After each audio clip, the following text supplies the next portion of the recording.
কিভাবে বিএনপির একজন নেত্রী বলছেন আমরা চাইলে এখানে গুন্ডা নিয়ে আসতে পারতাম, অর্থাৎ গুন্ডার পৃষ্ঠপোষকতা ওনারা দিয়ে আসছেন।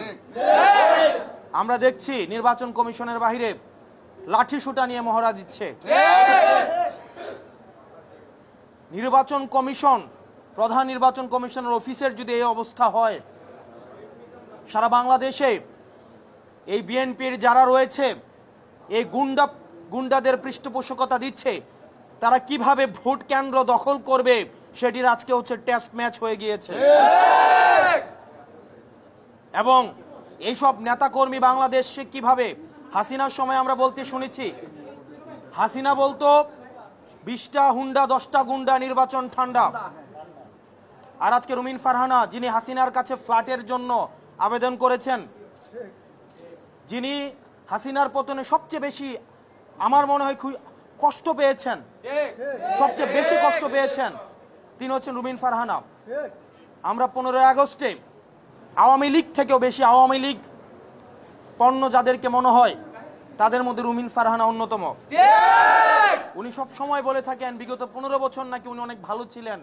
উনি অবশ্যই ভালো থাকবেন, কারণ উনি যত ধরনের আওয়ামী সুবিধা রয়েছে সব ধরনের সুবিধা উনি নিয়েছেন।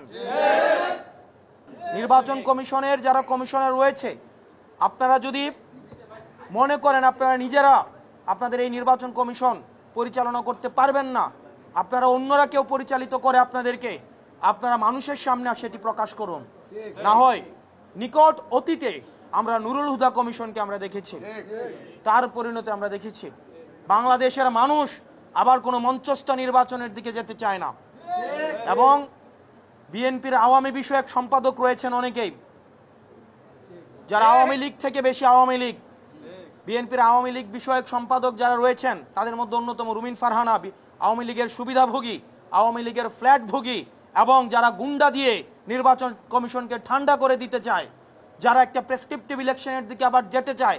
আমরা এই বিএনপির আওয়ামী বিষয়ক সম্পাদকদেরকে বলবো, আপনারা জনগণের পালসকে বুঝুন, 24 পরবর্তী জনগণের পালসকে বুঝুন, নতুবা আবার বাংলাদেশ সংকটের দিকে যাবে।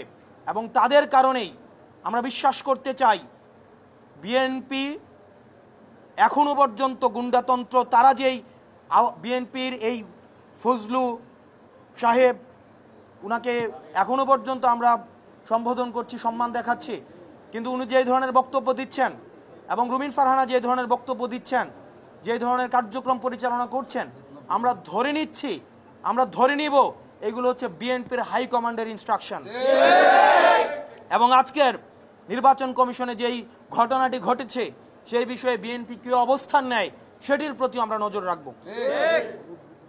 এবং পুলিশ ভাইরা যারা রয়েছেন, আমরা আপনাদের প্রতি আবেদন জানাবো, আপনারা দয়া করে ক্ষমতামুখী হওয়ার কোনো প্রয়োজন নাই। আপনারা দেখেছেন নির্বাচনের আগের রাতে যে ওসিরা, যে এসপিরা, যে পুলিশরা টাকা খেয়ে নির্বাচন করে দিয়েছে, আমির নির্বাচন করে দিয়েছে, তাদের আজকে পরিণতি কি হয়েছে। আপনারা জনগণের পক্ষে থাকেন, জনগণ আপনাদেরকে বাঁচাবে, কোন রাজনৈতিক দল আপনাদেরকে শেল্টার দিতে পারবে না।